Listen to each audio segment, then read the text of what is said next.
Apocalipse, capítulo 4, versículos 1 a 11, diz assim, a santa palavra do nosso Senhor. Depois dessas coisas olhei, e diante de mim estava uma porta aberta no céu. A voz que eu tinha ouvido no princípio, falando comigo como trombeta, disse: suba para cá, e mostrarei a você o que deve acontecer depois dessas coisas. Imediatamente me vi tomado pelo Espírito, e diante de mim estava um trono no céu, e nele estava sentado alguém. Aquele que estava sentado era de aspecto semelhante a jaspe e sardônio. Um arco-íris parecendo esmeralda circundava o trono, ao redor do qual estavam 24 tronos, e assentados nele havia 24 anciãos. Eles estavam vestidos de branco, e na cabeça tinham coroas de ouro. Do trono saíam relâmpagos, vozes e trovões. Diante dele estavam acesas 7 lâmpadas de fogo, que são os 7 Espíritos de Deus. E diante do trono havia algo parecido com um mar de vidro, claro como cristal. No centro, ao redor do trono, havia 4 seres viventes, cobertos de olhos, tanto na frente como atrás. O primeiro ser parecia um leão, o segundo parecia um boi, o terceiro tinha rosto como de homem, o quarto parecia uma águia em voo. Cada um deles tinha 6 asas e era cheio de olhos, tanto ao redor como por baixo das asas. Dia e noite repetem sem cessar: Santo, Santo, Santo é o Senhor, o Deus Todo-Poderoso, que era, que é e que há de vir. Toda vez que os seres viventes dão glória, honra e graças àquele que está assentado no trono e que vive para todo sempre, os 24 anciãos se prostram diante daquele que está assentado no trono e adoram aquele que vive para todo o sempre. Eles lançam as suas coroas diante do trono e dizem: Tu, Senhor e Deus nosso, és digno de receber a glória, a honra e o poder, porque criaste todas as coisas, e por tua vontade elas existem e foram criadas. Louvado seja Deus. Vamos orar. Pai amado e bendito, a tua palavra é perfeita, é maravilhosa, tem poder, Senhor. Nós cremos que a tua palavra é poderosa, Senhor. Nós cremos que a tua palavra não é simplesmente um livro como outros livros da literatura universal. A tua palavra não é um livro que os homens escolheram quais partes fariam parte do cânon, que os homens decidiram quais livros fariam parte, mas não, a igreja somente reconheceu o que o teu Espírito já tinha direcionado a que fizesse parte do cânon. E cremos que a tua palavra tem poder para operar maravilhas em nosso meio. Então, no poder do Espírito Santo, fala corações nessa manhã, Deus. Fala poderosamente, Senhor. Muda pensamentos, anima o abatido, revigora, Senhor. Que possamos ter a certeza de que o Senhor é todo poderoso. O Senhor está sentado no alto e sublime trono, mas também está bem junto a nós, ao abatido de espírito, aquele que clama pela tua graça e intervenção. Seja conosco nessa manhã, bendito Deus, em nome de Jesus. Amém. Os irmãos que estão presentes podem sentar.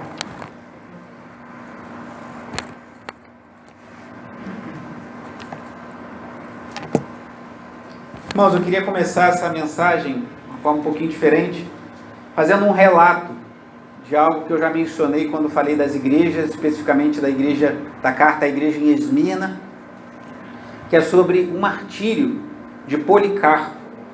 Policarpo foi um discípulo de João apóstolo, que foi quem recebeu a revelação do Apocalipse. Policarpo foi um homem piedoso durante toda a sua vida. Ele foi bispo de Esmirna, foi um líder da igreja em Esmirna.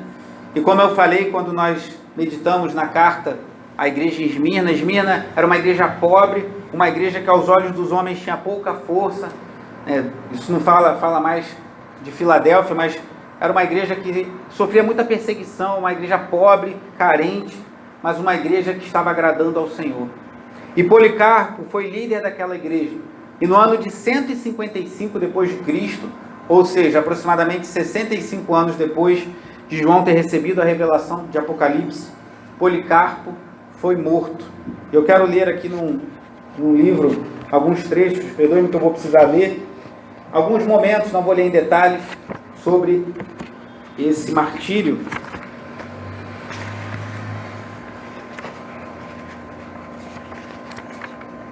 Essa igreja tinha ouvido do Senhor, por intermédio do apóstolo João, como vemos lá em Apocalipse 2, ser fiel até a morte, e dar-te-ei a coroa da vida. E olha o que diz aqui, estou lendo um trecho do livro Servos de Deus, do pastor Franklin Ferreira, quando fala sobre Policarpo de Esmina. Diz assim: no tempo do imperador Antonino, o Pio, vários cristãos de Esmina foram presos e torturados, mas nenhum deles se queixou do que lhes acontecia, pois descansando na graça de Cristo, tinham em pouca conta as dores do mundo. Quando Policarpo soube que o perseguiam, e ante a insistência dos membros de sua igreja, saiu da cidade e se refugiou numa fazenda nas redondezas. Depois de alguns dias, quando os que o perseguiam estavam a ponto de encontrá-lo, fugiu para outra fazenda. Mas, ao saber que um dos que haviam ficado para trás, sendo torturado, disseram onde ele havia se escondido, o bispo decidiu parar de fugir e ficou aguardando os seus perseguidores. Ao ser encontrado, ofereceu comida aos homens que vieram capturá-lo e pediu permissão para ficar a só com Deus em oração, permanecendo assim em oração por 2 horas. Levaram Policarpo até o procônsul da província, Lúcio Estátios Quadratus, que tratou de persuadi-lo, dizendo que pensasse em sua avançada idade e que adorasse o imperador. Policarpo já tinha ali aproximadamente 86 anos. Quando Policarpo negou-se a fazê-lo, o procônsul pediu que gritasse: abaixo os ateus. Os cristãos eram considerados ateus, porque naquela época eles adoravam muitas divindades. Como os cristãos diziam que só existe um Deus verdadeiro, eles eram chamados ateus. E o procônsul mandou que Policarpo gritasse: abaixo os ateus. Ao sugerir isso, Quadratus se referia naturalmente aos cristãos, que eram tidos por ateus pelos cidadãos romanos, porque se negavam a crer nas divindades aceitas no império. Mas Policarpo, apontando em direção à multidão de pagãos, disse: sim, abaixo os ateus. Quer dizer, ele falou: os ateus são esses que não creem no único Deus verdadeiro. De novo o procônsul insistiu, dizendo-lhe que se jurasse pelo imperador e maldissesse a Cristo, ficaria livre. Mas Policarpo respondeu: vivi 86 anos servindo-lhe e nenhum mal me fez. Como poderia eu maldizer ao meu rei que me salvou? Quando o procônsul lhe pediu que convencesse a multidão, Policarpo respondeu que, se ele quisesse, trataria de fazê-la mudar de ideia, mas que não considerava aquelas pessoas enfurecidas dignas de escutar sua defesa. Quando, por fim, o procônsul ameaçou, primeiro com as feras, depois com a possibilidade de ser queimado vivo, Policarpo respondeu que o fogo que o procônsul podia acender duraria somente um momento e logo se apagaria, mas que o castigo eterno nunca se apagaria. Ante a firmeza do bispo, o procônsul ordenou que Policarpo fosse queimado vivo, e a população raivosa saiu para apanhar galhos e preparar a fogueira. Amarrado, já no meio da fogueira preparada, quando estavam a ponto de acender o fogo, Policarpo elevou os olhos aos céus e orou em voz alta. Vou ler só um trecho da oração dele, é um pouco extensa. Senhor Deus Todo-Poderoso, Pai de teu Filho amado e bendito Jesus Cristo, pelo qual recebemos o conhecimento do teu nome, Deus dos anjos, dos poderes e de toda a criação, de toda a geração de justos que vivem na tua presença. Eu te bendigo por me teres julgado digno deste dia e desta hora, de tomar parte entre os mártires e do cálice de teu Cristo, para a ressurreição da vida eterna, da alma e do corpo, na incorruptibilidade do Espírito Santo. Ele orou agradecendo a Deus por ser tido como mártir. Continua o pastor Franklin Ferreira. O fogo foi aceso, mas como o vento soprava as chamas para o outro lado e prolongava a agonia, um soldado pôs fim ao sofrimento de Policarpo com um golpe de espada. Esse senhor de 86 anos, que dedicou toda a sua vida a Cristo, morreu atravessado por uma espada tendo seu corpo carbonizado numa fogueira. Ele que foi líder. Hoje em dia muitos líderes da igreja querem muitas honrarias. A honra que Martírio recebeu foi prepararem uma fogueira, amarrarem e tacarem fogo em seu corpo. Policarpo poderia, com uma simples palavra, rejeitar aquilo tudo e cessar sua dor, e talvez ter uma morte mais tranquila, mais descansada, já nos seus 86 anos, na sua avançada idade. Mas ele preferiu resistir, preferiu abrir mão, e o seu martírio ficou para a história da igreja, como eu disse, no ano de 155 depois de Cristo, um marco que veio a ser estímulo e consolo para muitos cristãos que depois passaram por situação semelhante. Mas o que leva um homem de 86 anos, o que leva um homem que tinha uma vida íntegra, o que leva um homem amado por sua comunidade, um homem respeitado até mesmo pelo procônsul, como lemos aqui, o procônsul tentou dissuadi-lo, aquele que tinha autoridade no Império Romano para evitar que Policarpo fosse queimado numa fogueira, tentou convencê-lo. Se Policarpo não merecesse algum respeito daquele homem, ele ia falar, queima logo ele. Mas ele tentou dissuadi-lo, ele tentou convencê-lo. Mas Policarpo falou, como poderei rejeitar, mais ou menos assim, parafraseando, aquele que em toda a minha vida só me fez bem. E ele foi para a fogueira e foi morto. O que levava homens como Policarpo a entregar a sua vida ao martírio?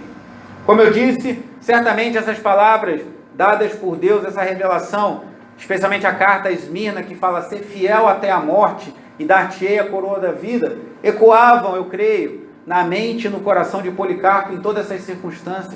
Eu imagino aquele senhor amarrado numa fogueira, prestes a ver o fogo ser aceso, ele ter seu corpo consumido pelas chamas, e ouvindo nos seus ouvidos, como se Cristo estivesse falando com ele, como falara ao apóstolo João na ilha de Patmos, ser fiel até a morte e dar-te-ei a coroa da vida. Ser fiel até a morte e dar-te-ei a coroa da vida. Ser fiel até a morte e dar-te-ei a coroa da vida. Mas eu creio também, irmãos, e aí eu já entro no texto da nossa mensagem de hoje, que um outro aspecto também contribuía para que os cristãos do primeiro século passassem de forma tão vigorosa pelo sofrimento, pela perseguição, pelas prisões e até pelo martírio. A visão de Deus exaltado. Quando sabemos quem é Deus, irmãos, quando conhecemos quem é o Senhor, e reconhecemos que Ele está assentado no seu alto e sublime trono, e que o governo do mundo não está nas mãos dos cientistas que estão buscando descobrir uma vacina para o novo coronavírus, não está na mão dos médicos que estão administrando medicamentos para minimizar o Covid, tudo isso é válido, não estão nas mãos do governo federal, estadual, municipal, ou da OMS, ou de qualquer entidade de governo, mas o governo, a condução de toda a história está na mão do Deus Todo-Poderoso, Ele guia toda a história. Quando essa certeza se torna verdade em nossos corações, isso tem que impactar as nossas vidas. Isso impacta as nossas vidas. E eu te pergunto nessa manhã, quem é Deus para você? E quem somos nós para Deus?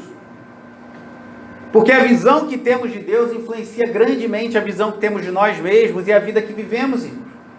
E aqui no capítulo 4, a visão que temos aqui é de Deus exaltado. João, como vimos lá no início do capítulo 1 de Apocalipse, Deus dá uma visão a ele vê Cristo glorificado e vê Jesus andando no meio dos candelabros, que eram as 7 igrejas da Ásia, mostrando uma visão da terra, do Cristo bendito andando no meio da sua igreja, representada por aquelas 7 igrejas.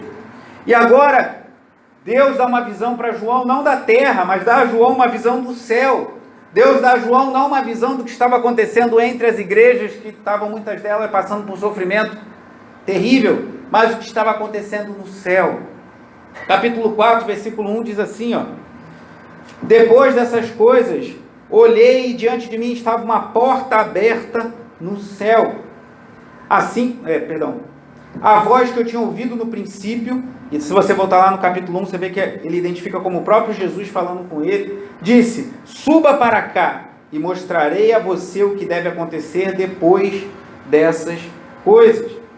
E aí começa no versículo 2, vocês vão ver, eu vou chamar sua atenção para isso, que mais de 10 vezes esse capítulo curto, com 11 versículos, chama a atenção para o trono. O trono de Deus, o trono dos 24 anciãos, mas especialmente o trono de Deus. E o versículo 2 diz assim: imediatamente me vi tomado pelo Espírito, e diante de mim estava um trono no céu, e nele estava sentado alguém. Aquele que estava sentado era de aspecto semelhante, observe o detalhe, semelhante a jaspe e sardônio. Só até aí por enquanto. Assim como foi com a visão de Isaías, com a visão de Ezequiel, a Bíblia não descreve em detalhes o que João tinha visto. Ou João não podia descrever em palavras, ou ele teve uma visão um pouco nebulosa. Você vê que fala assim, semelhante a jaspe, a pedras belíssimas. Porque não há como descrever a beleza de Deus, irmãos. Deus é exaltado, Deus é maravilhoso. Nós podemos descrever atributos de Deus. Deus se revela a nós naquilo que a teologia chama de antropomorfismo. Formas humanas para Deus, a mão de Deus, o ouvido de Deus, os olhos de Deus. Mas são figuras para que nós possamos ter uma noção de quem é Deus, que Deus é excelso, Deus é maior. E aí, ao máximo que a gente consegue ter aqui de João, é uma ideia de que era uma visão deslumbrante, irmãos. E essa visão, em plenitude, eu e você teremos no final de todas as coisas. E o crente tem que ter isso no coração, irmão. Porque se você está vendo tudo muito difícil, nebuloso diante de você, na sua vida, nos seus dias, saiba que um dia vamos ver tudo muito claro, pois estaremos diante do Cordeiro de Deus que tira o pecado do mundo. Como vai dizer o capítulo 5, que está muito conectado ao capítulo 4. Então João vê e ele descreve por alto, por assim dizer, que não temos como descrever Deus em sua plenitude. Faltam-nos palavras para descrever o nosso Deus. Você entende isso? Isso tem sido uma verdade no seu coração? Ou como muitos cristãos, infelizmente, hoje em dia, tem Deus como se fosse quase um gênio da lâmpada, que você esfrega e o papel de Deus é satisfazer os seus desejos. Ou como um bom velhinho que está sentado no céu e quer fazer somente a nossa vontade. Qual é a sua visão de Deus? João teve uma visão gloriosa, irmão. E ele continua aqui ainda no versículo 3, que ele diz assim, ó, um arco-íris parecendo uma esmeralda circundava o trono. Só até aí por enquanto. O que te remete o arco-íris? O que na Bíblia aponta o arco-íris? Quem lembra aí? Exatamente. Mas qual aliança? Entre Deus e o homem, não a terra não terminaria em água. Exatamente, a aliança entre Deus e o homem, de que a terra não seria destruída pela água novamente. E Deus fez essa aliança com quem? Qual era o mediador? Noé. Então, nós começamos a ver uma coisa que eu tenho falado desde o início dessa série sobre escatologia, irmãos, que nós não podemos desligar o livro de Apocalipse do restante. Eu tenho falado para os irmãos que algumas pessoas, quando chegam diante do livro de Apocalipse, chegam com medo. Abrem o livro de Apocalipse quase tremendo. Leem a Bíblia toda com temor, com reverência, mas quando chega em Apocalipse parece que a perna começa a tremer. Ah, meu Deus, agora? Não deve ser assim. Como eu tenho dito desde o início dessa série, elas estão disponíveis no YouTube. Você pode depois ouvir do início. O propósito da literatura apocalíptica, da escatologia, é nos dar segurança, nos dar alegria, nos dar a certeza de que o mundo não está ao léu, que nós não estamos num navio à deriva, mas o mundo está sob o controle do Deus Todo-Poderoso. E a vitória é certa. Não a vitória da teologia da prosperidade, que o carro do ano que você quer comprar, a casa que você quer ter, você pode até adquirir bens, não há pecado nisso, mas há uma vitória infinitamente maior prometida a nós, a vitória sobre o pecado, a vitória sobre Satanás, a vitória sobre o mundo. E isso não pode acontecer, isso não talvez aconteça, mas isso vai acontecer, e isso está certo. Esse é o propósito do Apocalipse, irmão. Não é você ficar com medo, é você ficar certo. Não é você temer, mas você confiar. E se for para temer, temermos somente a Deus, o Todo-Poderoso, que está assentado no seu trono. E essa é a visão que João tem. E aqui, ao falar do arco-íris, eu creio que Deus está revelando que Ele é o Deus de aliança desde o começo. A aliança de Deus foi administrada em diferentes momentos.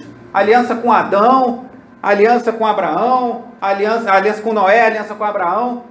E aí quando fala da da aliança de Deus, do arco-íris, está apontando para o que Deus fez lá no começo, quando Deus deu fim, por meio do dilúvio, à corrupção da humanidade, preservou Noé, 7 pessoas, né? 7 pessoas foram preservadas e os animais, e Deus preservou, e Deus falou que não traria o dilúvio novamente. Então Deus continua sendo fiel à sua aliança. Mesmo nós sendo falhos e frágeis, Deus, Ele é fiel à sua aliança, e Ele vai cumprir, como Ele cumpriu lá de Noé, que não houve mais nenhum dilúvio como aquele. Deus vai cumprir cada uma de suas promessas, Deus vai cumprir cada uma de suas palavras. Essa é a nossa garantia.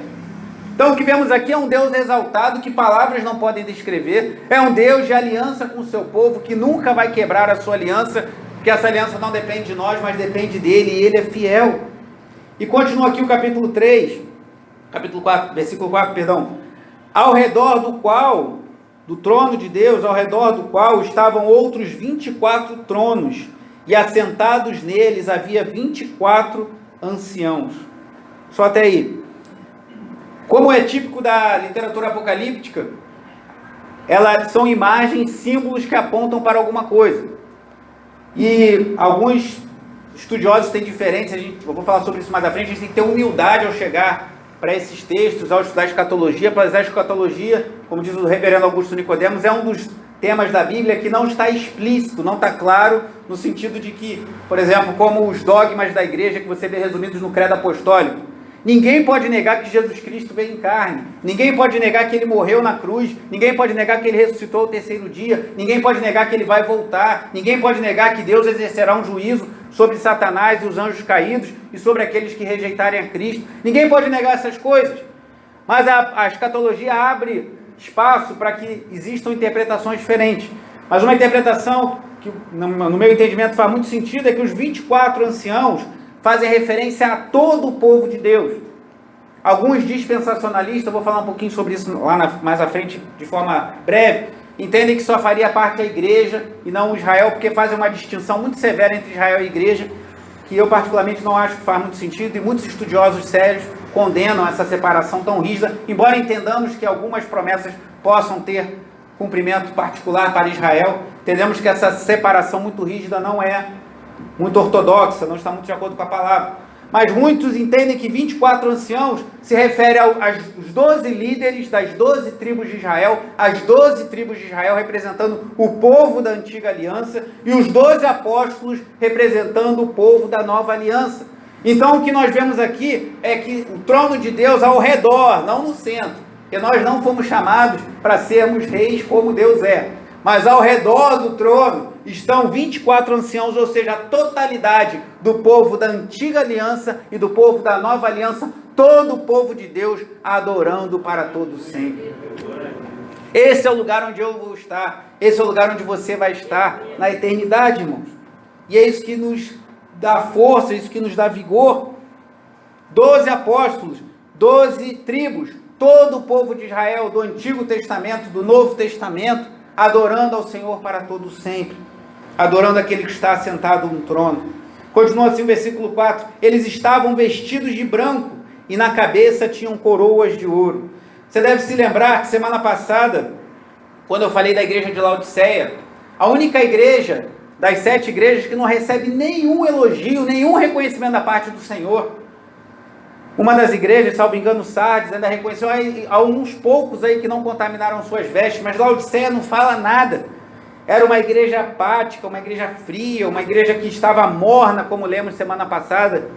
E aqui no 3,18, Deus fala assim, Cristo fala, em Apocalipse 3,18, dou este conselho, compre de mim ouro refinado no fogo, e você se tornará rico. Compre roupas brancas e vista-se para cobrir a sua vergonhosa nudez.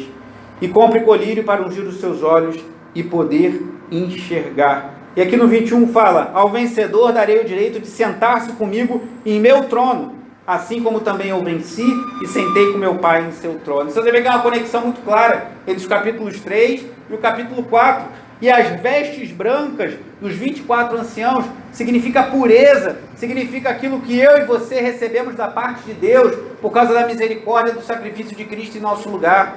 Jesus Cristo morreu sem pecado. E ao olhar para a humanidade hoje, como eu ouvia de um professor nessa semana, na semana intensiva de aula lá do seminário, que foi muito intensiva, muito intensa, mas muito abençoadora, e ele falava assim, o que nós, em relação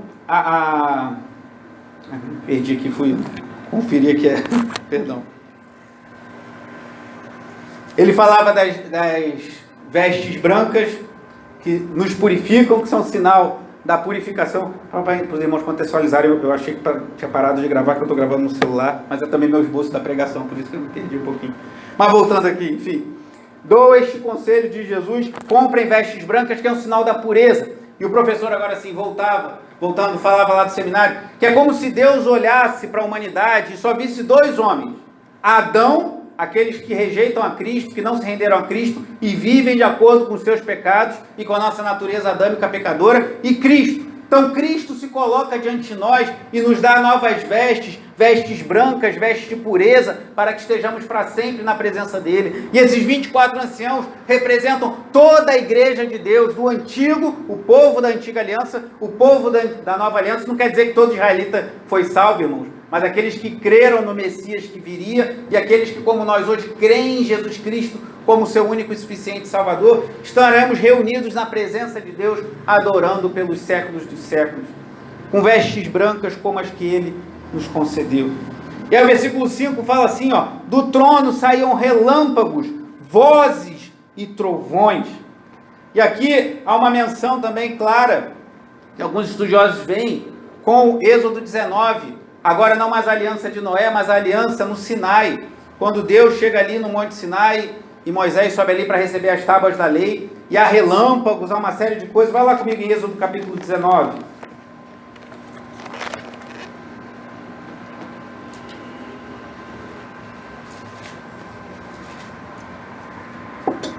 Êxodo 19, versículos 4 a 6.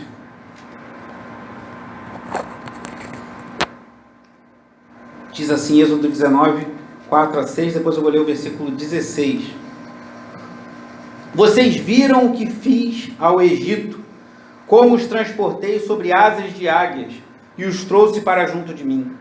Agora, se me obedecerem fielmente e guardarem a minha aliança, vocês serão meu tesouro pessoal entre todas as nações. Embora toda a terra seja minha, vocês serão para mim um reino de sacerdotes e uma nação santa. Essas são as palavras que você dirá aos israelitas. Versículo 16. Ao amanhecer do terceiro dia, houve trovões e raios, uma densa nuvem cobriu o monte e uma trombeta ressoou fortemente. Então, possivelmente, o que Deus está querendo nos dizer aqui é que assim como ele fez uma aliança com Noé, assim como ele fez uma aliança com o povo de Israel lá no Sinai, tudo isso apontava para uma aliança final, para o dia em que estaremos louvando e adorando a Deus para todo o sempre, irmãos. E essa é a nossa esperança. Então Deus é um Deus de aliança, Deus tem compromisso com a sua palavra, Deus não fere. Isso não quer dizer, irmãos, fazendo uma pequena observação aqui, quando a gente fala isso, infelizmente, a igreja hoje em dia, de forma geral, muitas vezes é despreparada para ouvir isso, e acha que isso significa que alguma coisa que você quer muito no coração e que você entende que Deus prometeu, pode ser que Deus tenha prometido, não estou falando que não, necessariamente não é, mas pode ser que não é, e que você entende que aquilo certamente Deus falou, mas às vezes não é. Eu já conheci alguns casos de pessoas que hoje estão afastadas dos caminhos de Deus, que estão muito frustradas, que entendiam que Deus tinha prometido algo que não aconteceu, mas se não aconteceu é porque não foi Deus que prometeu. E a Bíblia já nos adverte isso lá no Antigo Testamento. Se alguém falar para você, Deus vai fazer isso, e aquilo não acontecer, despreze aquela pessoa. É isso que a Bíblia diz, Deuteronômio capítulo 18, Deuteronômio capítulo 13. Despreze. Mas a gente fica com medo, será que foi Deus mesmo? E às vezes não acontece, e a pessoa fica frustrada, angustiada, porque às vezes não foi uma promessa que Deus fez. Então cuidado com isso. Agora, as promessas que Deus de fato fez, que Deus fez na sua palavra, Ele vai cumprir cada uma delas. Então, assim como Deus fez uma aliança com o seu povo da antiga aliança lá em Êxodo 19, e havia raios, trovões, aqui você vê no trono algo muito semelhante. E continua o versículo 5, dizendo assim: diante dele estavam acesas 7 lâmpadas de fogo, que são os 7 Espíritos de Deus. Isso aí eu já falei anteriormente, que uma tradução mais correta talvez fosse o sétuplo Espírito de Deus, que é o Espírito Santo.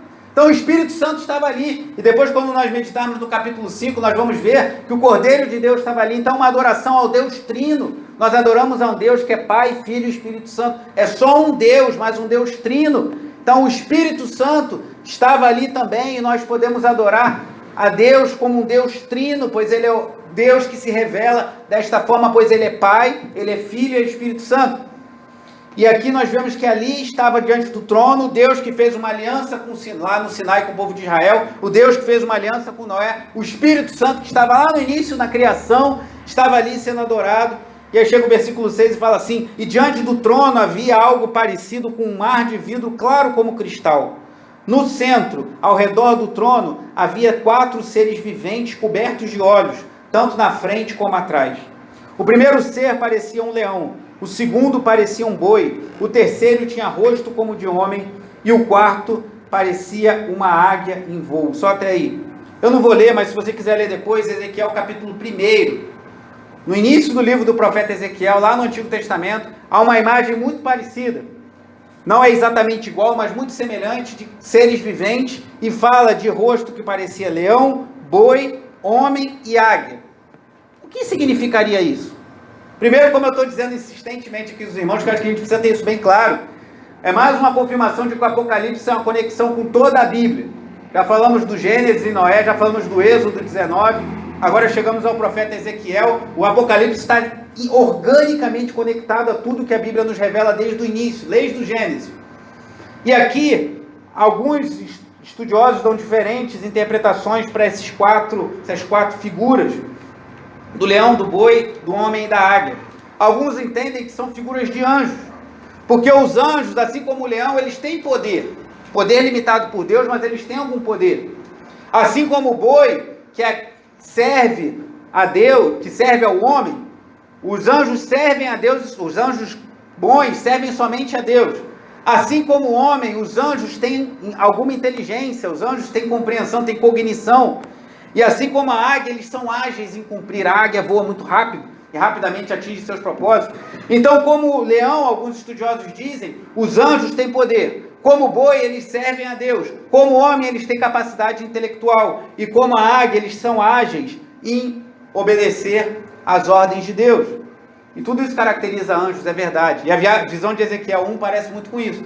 Mas eu me afeiçoei mais a uma outra visão, que é a mesma do pastor John MacAllister, que entende que essas imagens apontam para toda a criação glorificando a Deus. O leão representa os animais selvagens, os animais que não são domesticados pelos homens. Eles estarão diante do trono glorificando a Deus. O boi representa os animais que são domesticados pelos homens e que também vivem para a glória de Deus. O homem é a coroa da criação e foi chamado por Deus para viver para a sua glória. E a águia representa as aves dos céus. Então os animais selváticos, os animais domesticados, o próprio homem e as aves dos céus, todos glorificarão a Deus. Mas só, como eu já disse, isso é mais uma visão, e a escatologia permite outras, que eu não vou citar aqui para não estender muito tempo. Pelo menos mais uma eu teria conhecimento para compartilhar com os irmãos, mas eu acho que faz muito sentido nós entendermos, irmãos, que no céu toda a criação vai glorificar o nosso Deus, irmãos. Toda a criação vai glorificar a Deus.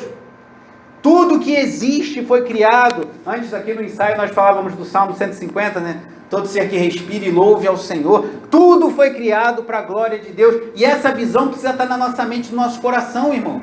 A gente precisa entender isso. Isso muda a nossa vida, se entendermos que tudo foi criado para a glória de Deus. Isaías capítulo 6. Vá comigo lá na visão de Isaías.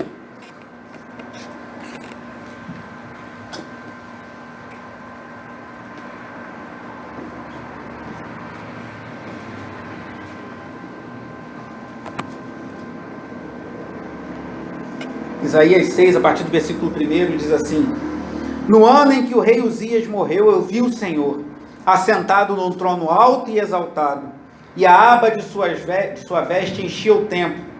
Acima dele estavam serafins, cada um deles tinha 6 asas, com 2 cobriam o rosto, com 2 cobriam os pés e com 2 voavam. E proclamavam uns aos outros: Santo, Santo, Santo é o Senhor dos exércitos. a terra inteira está cheia da sua glória. Volte comigo lá para o versículo 8 de Apocalipse 4. Diz que cada um deles tinha 6 asas dos seres viventes e era cheio de olhos. Talvez até por isso alguns entendam que remete aos anjos. Tanto ao redor como por baixo das asas. Dia e noite repetem sem cessar. Santo, santo, santo é o Senhor, o Deus Todo-Poderoso, que era, que é e que há de vir. João tem uma visão parecida com a de Isaías. E lá em Isaías nós vemos que os anjos adoram a Deus. Então não só toda a criação, não só toda a igreja do Antigo e no Novo Testamento, mas também todos os anjos adoram. Todos os anjos que não caíram, os que caíram vão padecer na perdição eterna. Mas todos os anjos de Deus adoram ao Deus que é santo, santo, santo. E quando fala santo, santo, santo, é um recurso do hebraico, porque eles não tinham assim, recursos para superlativos, né? Então eles repetiam. Então é para dizer que Deus é santo, define que Deus é santo. Santo, santo, está exaltando, e santo, santo, santo. Deus é plenamente santo, Ele é separado da criação e é adorado por ela. E nós um dia, irmãos, estaremos na presença desse Deus santo, santo, santo, que está assentado no alto sublime trono, que é adorado por toda a criação, que é adorado pelos anjos, que é adorado por toda a sua igreja. E isso tem que estar vivo em nossos corações, que isso impacta a maneira como nós vivemos nessa vida, irmão.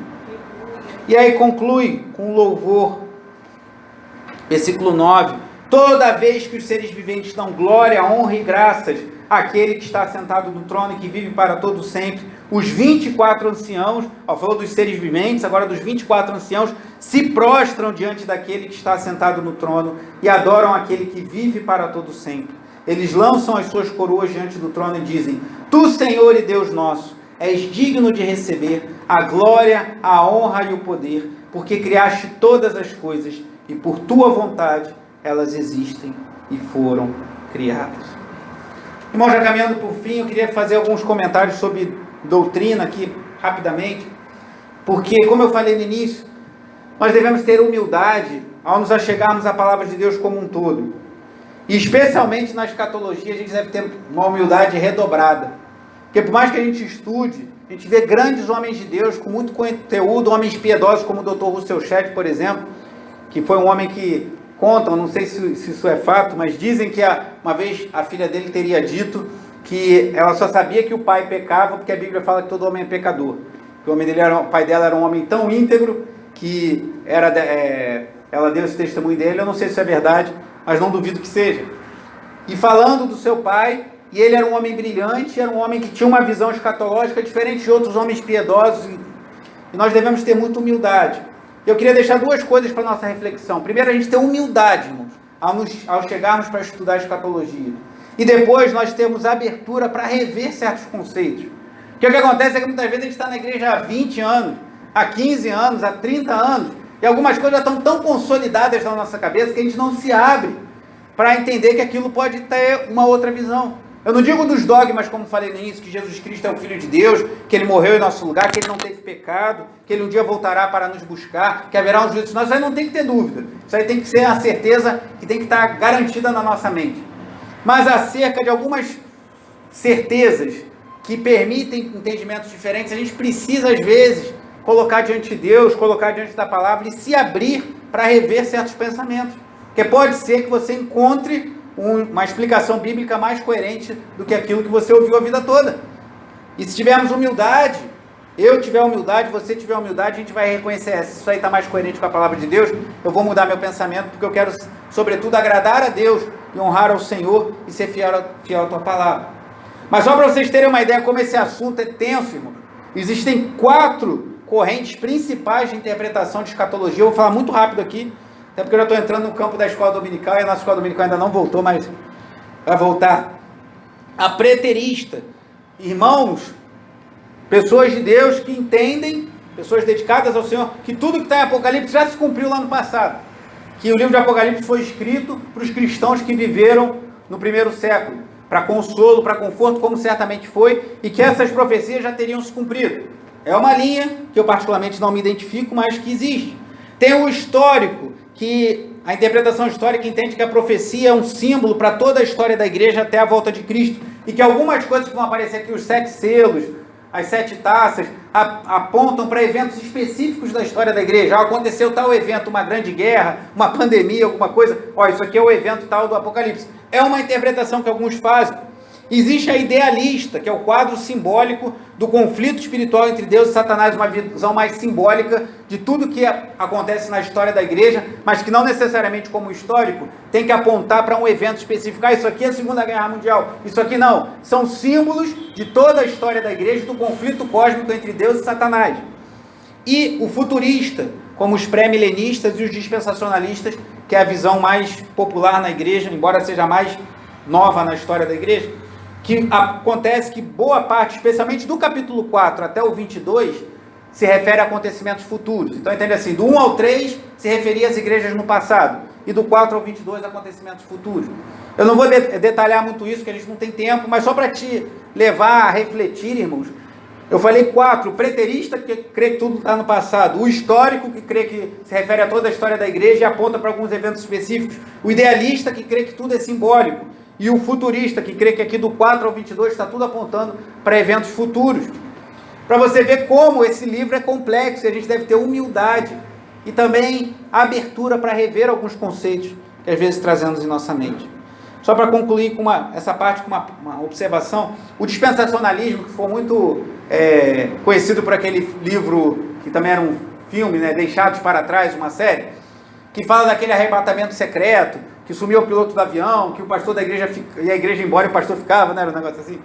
Irmãos, essa doutrina, ela é muito recente na história da igreja, não tem nem 200 anos, a igreja tem 2000 anos. Essa doutrina do arrebatamento secreto. E alguns entre os dispensacionalistas entendem que aconteceria aqui no capítulo 4, quando fala que ia subir aos céus, outros não entendem que é no capítulo 4.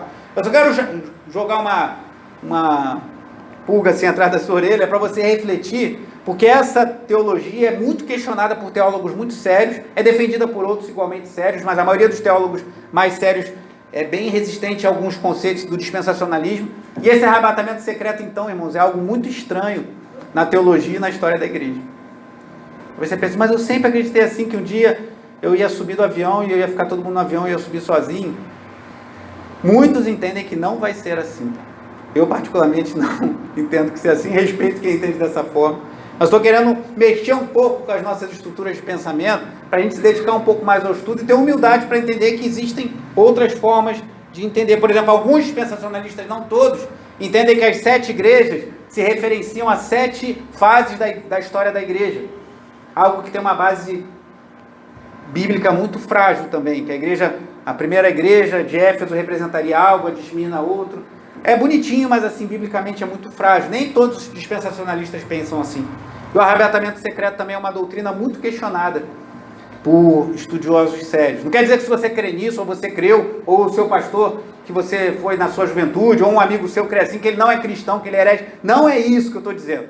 Só estou querendo jogar uma chacoalhada assim para a gente pensar, irmãos. Que às vezes verdades que a gente traz muito firmes em nosso coração, e a ideia tem gerado até certo medo no coração de alguns, não necessariamente reflete o ensino bíblico da melhor maneira. Mas sobre isso, creio que Deus vai nos dar a oportunidade de falar mais à frente. Para concluirmos, irmãos, o que a Bíblia fala então? Se tem tanta visão, eu futurista, idealista, eu nem falei do amilenista, do pré-milenista, de não sei o que, tem um monte. Se há tantas visões diferentes do Apocalipse, o que todo mundo concorda? O que ninguém questiona, se questionar, aí você pode falar, esse cara não acredita na palavra de Deus. Cremos que Deus é soberano. Cremos que enquanto a igreja milita na terra, Deus governa no céu. Isso nós não podemos abrir mão. Que Deus está no controle da história da humanidade, da minha história, da sua história. E que precisamos ter humildade para rever algumas convicções por vezes. Todos concordam, o reverendo Augusto Nicodemos, ele fez um resumo em 5 pontos, que Jesus voltará. Isso é um conforto para nós. Que haverá um juízo final para vivos e mortos.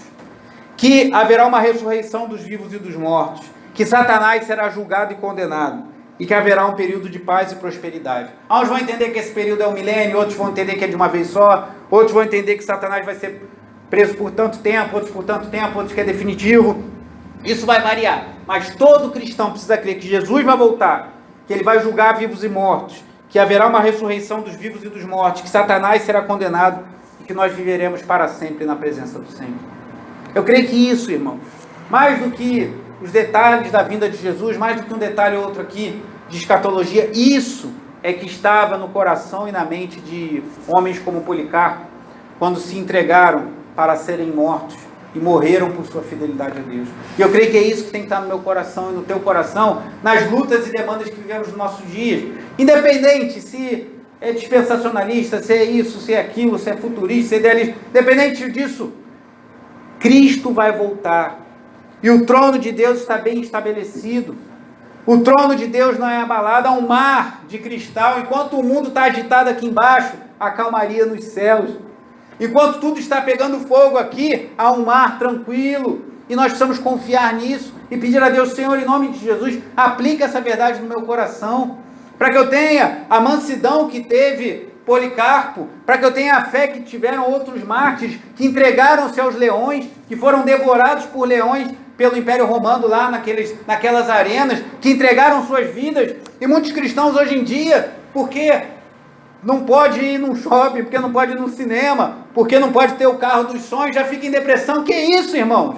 Vamos voltar para a palavra de Deus. A palavra de Deus tem coisas maravilhosas para nós.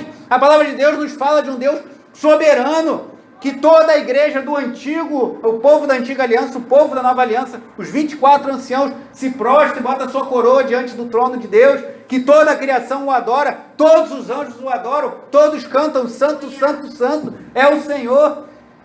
E nós temos o privilégio de fazer parte desse coro, irmãos. Eu tive o privilégio de ser chamado por Deus para integrar esse coro celestial, que um dia estarei lá cantando santo, santo, santo. Então é isso que tem que estar no nosso coração, irmãos. É isso que tem que alimentar a nossa alma. Amanhã, quando você for para o seu trabalho, terça-feira, quando você for para o supermercado, quarta-feira, quando você estiver no hortifruti, quinta-feira, quando você estiver visitando um familiar, sexta-feira, quando você for orar ou souber de alguém que está hospitalizado e for interceder por ele, isso tem que estar no teu coração, isso tem que estar na tua mente. Eu sou um privilegiado, eu sou um abençoado, a graça de Deus me alcançou. O Senhor me resgatou com um braço forte, mão poderosa do reino, do império, do mundo, do império de Satanás, do pecado. Eu tenho o privilégio de ser, como foi João aqui em visão: suba para cá e mostrarei o que deve acontecer. Um dia eu estarei lá diante de Deus, irmãos. Isso tem que mudar a nossa vida. Pessoas que às vezes têm dificuldade em perdoar um irmão, um parente, um cônjuge, às vezes situações difíceis mesmo. Mas pense nisso: Deus nos perdoou e nos deu acesso à sala do trono. Como diz o reverendo Hernandes Dias Lopes, a sala de controle do universo, irmãos. Deus nos deu esse privilégio. Deus nos perdoou para estarmos na sua presença. Quem somos nós para não perdoar o próximo? Mas talvez isso seja uma dificuldade para você nessa manhã. Talvez isso seja muito bonito na teoria, mas no coração isso ainda está difícil. Então vamos orar. Vamos pedir ao Senhor: Deus, que essas verdades sejam impressas no meu coração. Que essas verdades de que Deus é soberano, que Ele controla todas as coisas, e que eu sou um privilegiado de poder. Eu me considero aqui um duplo privilegiado essa manhã, porque além de me ver participante disso, eu tenho o privilégio de compartilhar essa palavra bendita. Enquanto vocês ouviram aqui 40 e poucos minutos de pregação, eu fiquei horas estudando esse texto, horas ouvindo mensagens. Então aqui para vocês agora entrou de uma medida, no meu coração ele entrou de uma medida muito mais intensa, porque eu estou me dedicando a isso há dias. Então eu me sinto mais privilegiado ainda, e mais privilegiado ainda de ter o privilégio de compartilhar essa palavra bendita com os irmãos. Então somos privilegiados, irmãos. Enxergue as coisas da ótica do céu. Enquanto a igreja estava sofrendo na terra, Deus estava sendo exaltado no céu. Enquanto a igreja estava passando por dificuldade e Cristo estava andando no meio da igreja, Deus estava sendo adorado nos céus, irmãos. E Deus está sendo adorado agora. Deus está sendo exaltado agora. Deus está sendo glorificado agora. E Ele chama a mim e a você a fazer parte desse grande coral de adoração ao único que é digno de todo louvor.